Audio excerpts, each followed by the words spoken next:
Welcome to the 24th Annual Miami Jewish Film Festival, one of the world's largest and oldest Jewish cultural events. We want to thank all of our members, our sponsors, community partners, volunteers, and all of you, film lovers, and especially our presenting sponsors, the Center for the Advancement of Jewish Education and the Greater Miami Jewish Federation, for their continued support throughout all these years. My name is Rabbi Lila Haas, and I am the Director of Adult Learning and Growth for the Center for the Advancement of Jewish Education. And I am excited to be moderating a virtual conversation with director-producer Brad Rothschild and Tamar Manasseh from the film They Ain't Ready for Me, which is premiering at this year's festival. Thank you all for joining us, and what a privilege to be joined by both of you to explore this incredible story and to go even more in depth with your work, Tamar, and also Brad, your journey of bringing this story to all of us. So Brad, tell us a little bit about how you found Tamar and what brought you to bringing this story to the screen. This is my favorite story to tell with Tamar here because she loves it so much. And thank you. We're both really excited to be here. We wish we could be in Miami in person, but this is the next best alternative. So the story of how I first learned about Tamar, it was October of 2016. I was reading an article in the JTA, the Jewish Telegraphic Agency, has an email blast that it sends out every day with articles from around the Jewish world. And there was an article that was entitled, Black Rabbinical Student Leads Army of Moms Against Gun Violence in Chicago. And I well, that'll catch your attention, I'm sure. It sounds so ridiculous when you say that. It just sounds like, okay, I'm sorry. And I was like, okay, this looks interesting. Like, what's this about? And at the top of the article, there's a picture of this striking woman named Tamar Manasseh. And I go on to read about the amazing work that she's doing on the south side of Chicago to reduce gun violence, and the organization that she created called MASK, Mothers and Men Against Senseless Killing. And it just seemed that she was doing incredible, incredible work. And then there's a part in the article that really got me. And it was a quote from Tamar where she said that it was her Judaism that caused her to be an activist. And I thought, oh, this seems like a really interesting person, and I want to talk to her, and I want to make a film about her. I knew kind of immediately that I wanted to do a film. Her personality really jumped out at me from this article. So thanks to modern technology and social media, I was able to, I found Tamar on Facebook. I reached out to her. I sent an email to her organization. I tried a whole bunch of different ways, not entirely successfully at first. And then finally, I got an email back from Tamar, and it said, "Thank you for your interest. I think my life is about as interesting as watching the paint dry, so I'm going to pass."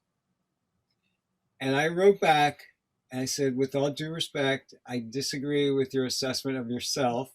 And I would hope that you would reconsider and think about participating in a documentary film and allowing me to make this film about you." And she didn't say yes, but she didn't, she didn't completely say no either. So I felt like there was a chance. And I continued to, in a very non-threatening way, cyberstalk her, for lack of a better expression. And, we actually spoke on the phone a couple of times. And after each phone call, I hung up and I thought to myself, wow, she's even more incredible than I had originally thought, if that was possible. But each time it's sort of like it's like layers of an onion that you keep peeling and peeling, and there's just so much depth there. And then finally, one day I got a direct message from her on Facebook. And she said, "I'm in Staten Island now. If you want to meet me, I can meet you right now." So I live in New York City. I live on the Upper West Side of Manhattan. I'm sure quite a few people in the Miami area know New York City geography, and they know it well enough to know that Staten Island is nowhere near the Upper West Side.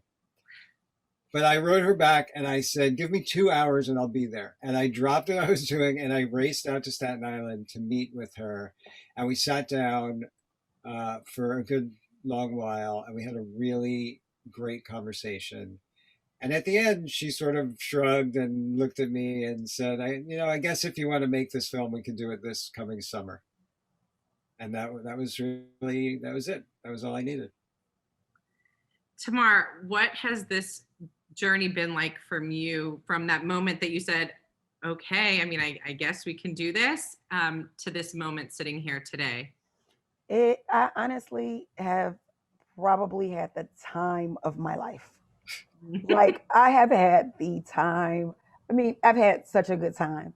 Um, of course, with the pandemic and everything, it's been nuts because I mean, like we've been just on a computer screen a lot with each other, and I miss hanging out with Brad, and I miss him hanging out on the block, and I miss hanging out in New York. I miss that, but it has just been it's been a lot of new conversations. It's been a lot of new ideas inspired by those conversations, and just a lot of things that I would have never actually thought about or had access to had this movie never happened.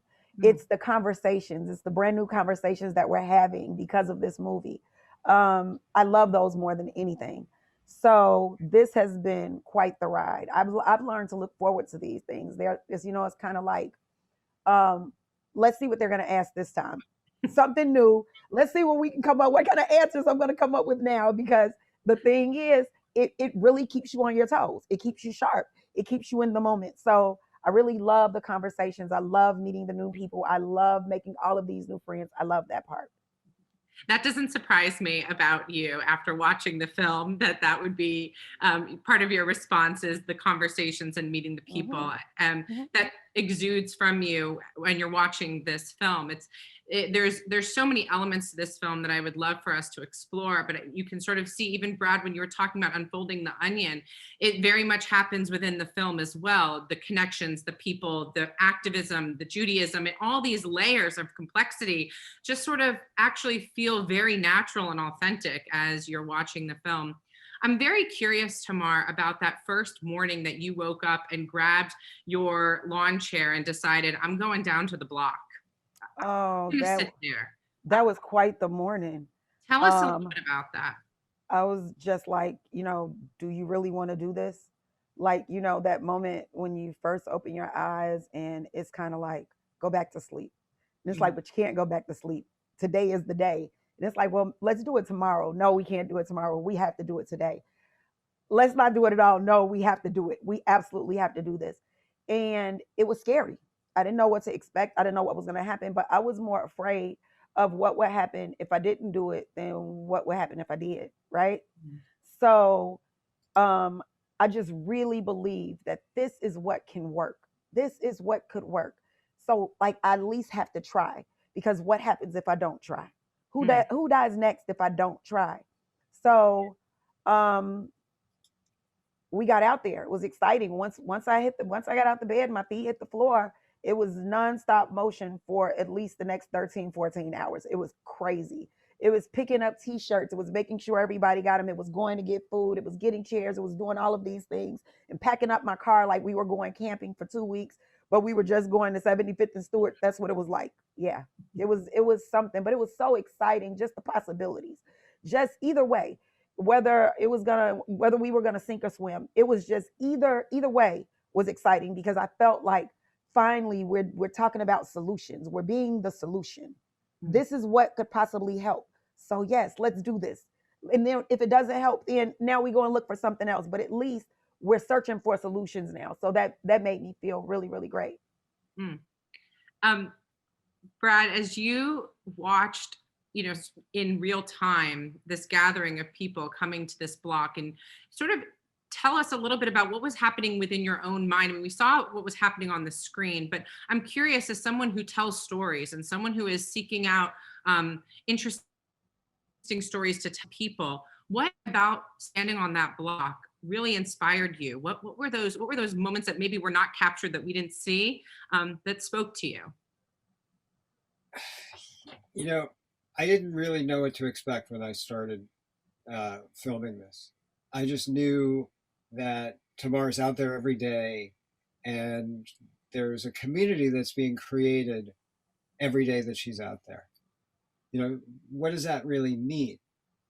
When you're at a macro level, that's exactly what has happened. Like within 5 years, there's a community that didn't exist before. But at the micro level, when you're looking at it every day, that's really, I think, to me, the thing. And it comes across to a certain extent in the film, but until you're there and you see it for yourself, maybe you don't understand it. It's the little moments of the day that make up the what has happened there, because it's coming out every day, and it's Tamar with a car packed full of stuff every day, whether it's food, chalk for kids to draw with, toys, music, you name it. Um, there's a lot of work that goes into that every day.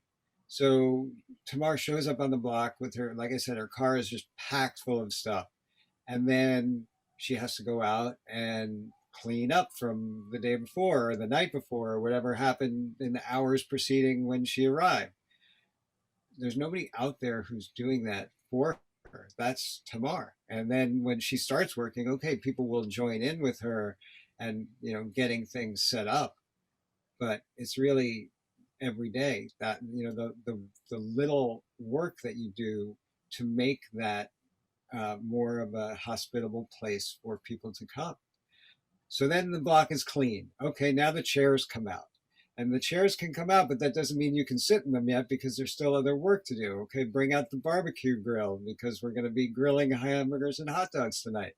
Okay, who's going to do that? Well, we have to make sure that there's charcoal. It's just those little tiny jobs that need to happen. And that's really where the heroism is, because I'm sure it's nice for Tamar to receive awards and to even have a film made about her. And those are exciting, big things. And it's a big deal. But it's a big deal because you're being rewarded for those things that you do when nobody is looking. Hmm. Without those little moves, without those little actions that she takes every day, there is no mask. There is no movement to create a better future for the people in that neighborhood. So yeah, the film shows Tamar, she's the rabbi when she's on that block, and she's adjudicating disputes between kids, and she is the go-to person when, unfortunately, those little kids were pulled over by the cops. And those are the big moments, even within those little moments. And that's what she's recognized for. But really, it's the work, it's the grunt work that nobody talks about. Yeah. I was thinking about as I was watching the film and this block, and it reminded me so much of the Mishkan in the desert, and this notion that we have traveling holy space, that God dwells among us, and then when the cloud rises, we move forward. I thought so much about that with you, Tamar, and how you have sanctified that block as a place that is holy. Jacob comes upon an angel, lies down, he wakes up and he says, God was in this place and I didn't even know it. Mm-hmm. So many people would drive past a vacant lot and just keep on going. And I know that space holds significance because what has happened there. And you said this was a dangerous place, and you being there as a mom, you needed to inhabit that place. Mm-hmm. But you saw something more when you looked at that place. Tell us a little bit about that. You know what? It's pretty much day to day with me, day by day by day. And I think God talks to all of us, right? But I think God doesn't tell me much in advance because I have a big mouth and I might, give it all away. So every day is kind of like a cliffhanger. Like every day I'm like, what's going to happen tomorrow? Let's see when we tune into Tamar's life. That's what it's like for me every day. So for 2 years, we were on the corner across the street from the vacant lot. And so we were all packed in this maybe 10 by 10 space. It was very small. And we would feed all of these people, all of the people that you see in the movie would all be in this really small, tiny, teeny area, right across the street. And it was kind of like people would ask like, why won't you just, get the vacant lot? And people in the neighborhood would say, oh no, they're never going to give you that vacant lot. You're never going to get it. And it's like, it's just a vacant lot. And it's like, yeah, the city is never going to give you that. And so over and over again, I kept hearing this over and over again. Like somehow this vacant lot was like, I mean, prime real estate or something. Like this is the best. This is the choicest piece of real estate in the city. It's no way you're getting it, right? So it was like it was just the impossible dream for them. Like, no, that you will never. So when we were forced to go to that side of the street, it was kind of like, well, if we have to be here, it at least has to be nice. It can't just be this way because these kids and the people in this neighborhood deserve better. They deserve a clean place to eat. Kids deserve a safe place to play that doesn't have glass and needles and trash. They deserve something clean and safe. That's just it. You have to treat people with dignity. And serving dinner in a vacant lot is like serving dinner in a garbage can. And it was just like, no, we can't do this. Like we need stuff. We need a surface. We need something to make this cleaner. We need something to make this special. And so that's where you see all of the work of trying to get a concrete slab poured. It was a circus. It was nuts, right? But that was important because that was the first step to turning this thing into something, honestly, that was even more unattainable. It's like now, oh, now it's a concrete slab on it. It's even more desirable as a piece of property. They're never going to give this to you. But slowly but surely, we were taking it over. Piece by piece, we were taking it over. So every time we would add a new square, we would plant a flower or do anything, we were slowly taking it over. And so I realized that these people just needed a little victory. They just needed one win to know that they could win, to know that they could have more wins. So when we finally got possession of that vacant lot, it was like this miraculous. That's when it became the Mishkan. That's when it became this holy, holy space. Mm. The day that we were deeded the property, it became this, oh my God, because it was impossible for us to do this. But it was like, no, we got the vacant lot. Like, this is amazing. And it became something special. This vacant lot, this dirty vacant lot became something special to the people in that neighborhood then. Mm. And after that, my thing was like, so what do we want next? That doesn't surprise me. So now that we won that one, what do we want to go for next? But they needed to know that they could win. They needed to know that they could fight for themselves. They needed to know that they could stand up for themselves and get something better, right? So it was kind of like, these people have walked past this vacant lot for 20 years, but now it's not a vacant lot anymore. It is this holy place. It is this holy space. It's a Sukkot party happening on this corner. It's all of these kids playing on this corner. It's people eating dinner. It's people doing karaoke and having fun. It's not a vacant lot anymore. It is a very holy place. Mm. And it's evolved. I mean, since the film, tell us and those who are watching, what has evolved on that lot today, and what does it look like today? Oh goodness. So since then, Jermaine, who you meet in the movie, Jermaine and a few other kids, we actually sent them to trade school because we took kids who were the most likely to kill or be killed, the most at-risk kids, and we, got them off the street. And I figured, sometimes stopping gun violence and saving lives is about time management. It's just that simple. So we sent them to trade school and we paid them to do it. We gave them a stipend so they didn't have to worry about food or clothes or shelter or transportation back and forth. They didn't have to worry about any of these things, right? So all they had to focus on was going to school and finishing the program. So Jermaine got an idea. When they came through the program, Jermaine said, we need to do this for more young people in our neighborhood. So we need our own trade school. We need to do that ourselves. We need to find a building. And so I am famous for being an insomniac. I hardly ever sleep. It's amazing. I don't know how it even works. I mean, how I don't go manic at all times, I don't know. But I was up watching DIY channel like 3 a.m.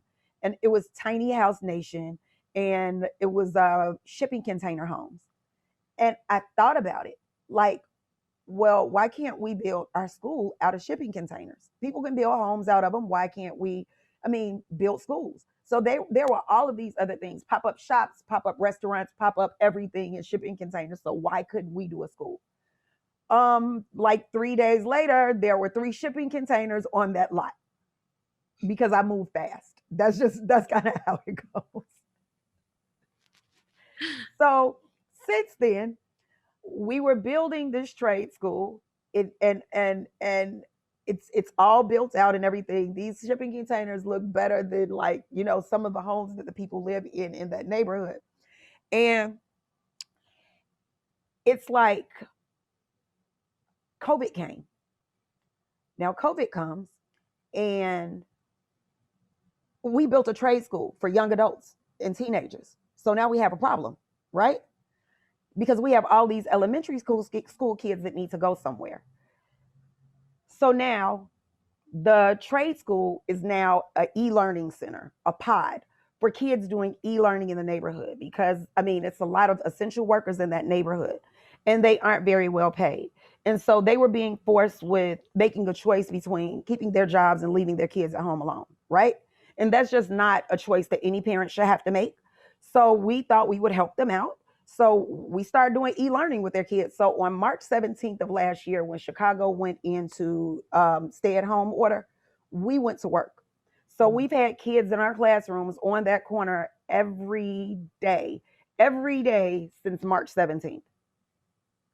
So right now, tomorrow, there will be kids in the classroom and they will eat breakfast and they will eat lunch and they will do their e-learning there and they will play and they will have recess and they will have a great time there because they do every day. So that is what the space has turned into now. Now it's a community resource center. That's what we call it. So people come there. We do giveaways like once a week. We give away all sorts of stuff. We do whatever it is, whatever the needs that the community, whatever needs they need met, we try to meet them in that space. I mean, Yasher Koach. I mean, it really is unbelievable. When I was reading about the school, I just got goosebumps to say, to watch the evolution of that space. And it's so much more than a space. It really is that notion of community, of peoplehood, and of providing for one another and meeting the needs and anticipating the needs of your community. And like you said, I work fast. I mean, I think that's an understatement for what you do and your group. It's like, taking something old and forgotten and thrown away and useless and making it, repurposing it and giving it a brand new use and making it important again. It's kind of like that's what we've done with the entire community. Mm-hmm. So like, I mean, and it's really great that we didn't actually build a building brick and mortar up from the ground, because it would have looked like everything else. Mm-hmm. And nothing about what we do on that corner is like everything else. You gave an interview in the Forward where you said, I wouldn't be doing what I'm doing if I wasn't a Jew. Being Black tells you something should be done. Being Jewish tells you it can be done. Being human brings it together and gets it done. What did you mean by that? Sometimes as Black people in this country, there is a sense of helplessness. There's a sense of helplessness. I mean, the way that we live, if you look at Chicago, it's one of the most segregated cities in this country still. And terrible things happen in neighborhoods like this. There's lots of violence. Nobody wants kids to get killed. Nobody wants people to get shot. Nobody wants bullets coming through their living room windows while they're watching television or eating dinner. Nobody wants that, right? But it still happens. And people, we elect politician after politician after politician, and everybody's going to do something. This person's going to do it. That person's going to do it. And no one ever does it. And we call the police and people still get shot. They don't arrest the murderers. All retaliation just keeps going. It gets scarier and scarier no matter what we do. And it just leaves people feeling helpless. It leaves people feeling like there is nothing that they can actually do but pray. That's it. They can pray. But being Jewish says, okay, no, no, no. There's absolutely something that you can do. And not just something you can do, something you must do. You have to absolutely at least try to do this. Like I said, getting out of bed that first morning, it was like, no, you don't want to go do this. Yes. I mean, like, no, I don't want to go do it, but I have to go do this because this is what my part of the job is. This is what my part of the repair of the world is. It's this. It's this. So I don't get to say, hey, no, I don't want to do that. Nope, you got to show up. That's how that goes. And is it impossible? Maybe. But that still doesn't mean you don't have to show up. It doesn't mean that you don't have to try. And I mean, there's like Pirkei Avot, there's this Rabbi Tarfon saying, it's not your job. You can't desist from the work. It's not your job to complete it, but you can't desist from it either. Everybody doesn't have those teachings. People don't necessarily learn that in a Baptist church. They don't necessarily learn that in whatever denominations they are in the Black community. But I know as a Jew, that's absolutely something that I learned that I absolutely have to do. And you would be surprised sometimes how much of a difference it makes to actually tell people something and not just assume that they know it, but actually tell them this is what you need to do. And Judaism is very specific like that. This is what you need to do. It doesn't leave a lot of room for, just maybe, maybe not. It's not a lot of gray areas. Like, no, this is how this goes. This is what you do. This is why you do it. And that's super important. I mean, that's super, super important to me. So, everybody else, I mean, doing something like this is kind of just a suggestion for everybody else. But for a Jew, it is an absolute commandment. This is what you are expected to do. This is your job. It's an assignment. That's what it is. So putting those two together, it you can't really, you feel the helplessness, but you push past it and you go and do what you got to do. You take care of your family, you take care of your people, you pull it together, and you go do what you got to do. You go do your job. You get your hammer, you get your nails, and you go to work. That's what you do. Brad, tell us about, there are so many amazing moments in the film, but share with us a moment that was really profound for you as you were telling this story. Oh, there are so many. The whole visit to the Carolinas with Tamar and her mom was incredibly moving for me, to be able to watch them go down and search for records of their ancestors, and to go to the cemetery was really moving. There, there are parts. Some of the stuff that really stuck with me was just how much of a leader Tamar is on that block. There's a scene where two Mormons come down to the block and they wanted to volunteer, which, I'm watching this, I'm thinking, oh, this is really nice. Tamar recognized what they were doing from the first second she laid eyes on them. And she was unequivocal in saying to them, you can volunteer here, but you cannot proselytize on this block. You cannot try to convert people. And to me, watching that, I thought to myself, this is exactly the way that she needs to be. There's no room for interpretation here. She doesn't allow them to come in and establish a beachhead and then do whatever they want. The rules are very clear. And I was really impressed with that. And likewise, I mentioned earlier about the adjudication of the disputes between the girls, the young women. As I was watching that play out, and I was watching Tamar tell them, you cannot eat here tonight. I personally am thinking to myself, they feel really bad. We can probably give them a pass. Like, come on, they're kids, they're hungry. I didn't say anything because it's not my place to get involved at all. I'm a filmmaker documenting reality. I'm not telling anybody what to do out there other than my cameraman. And she was so strong in saying, no, You broke the rules, and this is the consequence. You may not eat here tonight. You can come back tomorrow, and I'm going to feed you tomorrow.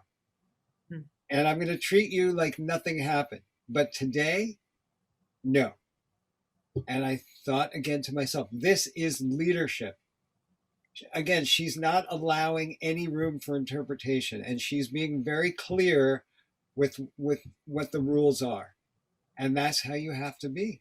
If you want things done, if you want to have order, you can't say these are the rules, except sometimes I'm willing to bend them in certain circumstances. No, you broke the rules. The rules are very clear. I'll see you tomorrow. And again, there's something in the fact that you can come back tomorrow and I'll feed you tomorrow because I still care about you. She's not saying you can never come back because you mistreated this child yesterday. No, there's an infraction, and then there's a punishment, and then we move on. So those are some of the more profound things that I saw in the film. And then when I saw them, because they moved me, I knew that I wanted to keep them in the story. Yeah. Because they tell the story of who she is. Absolutely. And I think, one of the things you say over and over again, Tamara, is I am somebody's mother. Mm-hmm. I am somebody's mother. And I am today, to the child that's standing in front of you, you were their mother in that moment. And there is so much that you are teaching. We always learn you're modeling the behavior, right? You're modeling how we should behave, how we should act, the notion of discipline and rules and what it means to life skills that you're imparting to the children that are coming to this block. And, there's so many titles that we talk about in the film, right? There's leader, there's rabbi, there's all these things, but the title that really, that you wear with such a badge of honor is mother. And I'd love for you to sort of unpack that for us as to what that means for you and what you're hoping that means to everyone that's coming in contact with you in your work. At the heart of everything, I'm a mother. I think, and that's a very interesting question. I think I knew love when I was growing up. My parents loved me. My family loved me. I knew love. But I really, really knew love when I became a mother. It is a all consuming. It's crazy. It is, you might forget to love yourself, but you always remember to love your kids. Like it's the craziest thing. It makes no sense. It drives you crazy. It makes you sane. It does all of that. That's what the kind of love that a mother has. That's the kind of love parents have for their children. And that love is different from anything you will ever experience in your entire life. And that is the way that I love these kids. That is the way that I love them. I love them so much that I'm crazy enough that I will sit outside in the rain for them. I love them so much that I will sit outside in 100-degree weather for them. I love them so much I will sit outside in 0-degree weather for them. I love them so much I will do anything for these kids to make sure that one day they get to grow to be parents who love kids the way that I love them.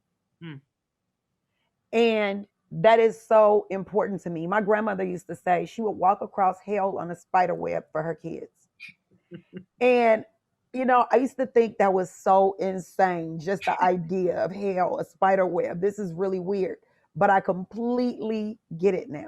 I completely get it. I will sit on a corner, on one of the worst corners in the city of Chicago, maybe in the country. I will sit on that corner and cook dinner every night. That is absolutely walking across hell on a spider web right there. If that's not a spider web in hell, I don't know what is. Yes, you have your spider web. I found it. I have found it. And so the thing is, I have to remember that at the heart of everything, that's it. Nothing works. If it's not done out of love, it does not work. It's not worth doing. And if I don't love you, I can't do this. I can't do this because when I love you, love pushes fear aside. It pushes anxiety aside. It pushes fatigue aside. It pushes everything aside. Love is just bigger and heavier and stronger than everything. So when I have my days when I'm like, oh yeah, I'm not coming back tomorrow. I'm done with this. We're finished. pack it up and pack it up for the last time forever. We're never coming back. Yep. But next day we're still right back there because I mean, I don't know what some moms just, I mean, we quit our job every day.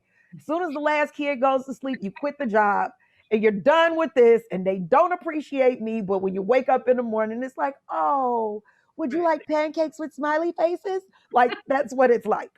Yeah. So it is, and people often say, hey, where do you get this energy? How do you stay motivated? How did your mother stay motivated? I mean, your mother did like just one day, like in like seventh grade, like, dude, I'm done momming and get home the best way you can, bro. Here's $3. Figure it out. Like nobody, moms don't normally do that, right? So it is the motivation. It is the job of being a mother, and it is staying in touch with that. It's not being the executive director of mask. It's not even being a rabbi. It's just being a mother. It's staying in that role all the time. And then sometimes allowing other roles to overlap, but always staying in that one that keeps me motivated. It keeps me going. Mm. Yeah. As you were talking, I was like chanting Wehrhafte in my mind. This, it's totally what encompasses you as our central, piece of Yeah. our worship, Shema Wehrhafte, and Yes. you shall love. All your heart, with Yeah. all of your heart, And with everything inside of you, every particle of your being, everything. And yes, you do love these kids with everything, everything. You give everything, you give all of yourself to these kids. But Mm, that's what mothers do. And the thing is, like, I've gotten, like Brad said, I get all of these awards, and I've never gotten an award that I felt like I deserved mm. because I'm just being a mother. I never gave my mother an award. Now my mother wants an award because I'm getting awards. And that's just not fair, right? So, I mean, it just feels so natural to me. And it can't ever get to a day where it feels unnatural. It can't ever. It can never get there. I think it's absolutely reflects that energy, that passion, that Wehrhafte, that love, that ahava comes forth from you. My and as I'm watching the children in the film and the volunteers in the film as well, you can see that energy of you um, radiating out to them. You can see, and I don't know how much it resonates in terms, but like you can see the women and the men who are out there every single day. Mhm, Yes, they're passionate and they're also being inspired by that mhm. energy that you bring. Um, what's your hope for? Um, what is your hope for this incredible organization, Mask, and what do you hope comes forth from this film? It's amazing that you would ask that because I was just kind of thinking about something about the future. Um, I am genealogy is my thing. I love like family history. I love history. I love learning about how my family was developing at the same time the Revolutionary War was happening or the Civil War. Where were my people? Where were they in the whole story of American history? I love that. And I mean, this might not be something that like it comes across in the movie, but I'm not a kid person. I don't really like kids that much. I mean, they're okay from a distance. From a distance, not in my chair, they're okay when they're That running no, around. that comes across. Yes, Right, that not in comes. my chair though, right? And I mean, like they will touch you and they are germy and but they're kids. But I love those kids. I don't have to play with them. I don't no, I don't have to touch them because they're sticky and they stink in the summer sometimes. And but I love them. And I love them and I would do anything for them because I want them to have a future.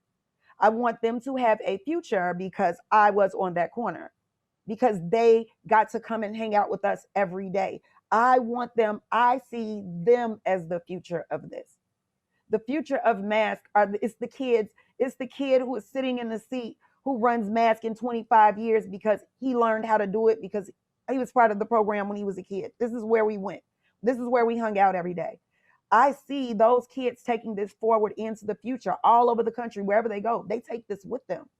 Just like I took it with me when my grandmother gave it to me, when her mother gave it to her, and her mother's mother gave it to her. This is what my mother gave me because my grandmother gave it to her. And now I'm passing it on to all these other kids, all these little kids. And so the future of masks, I mean, we're expanding. And I mean, because there are plenty of 75th and Stewarts all over this country. They're everywhere. They're in everybody's city.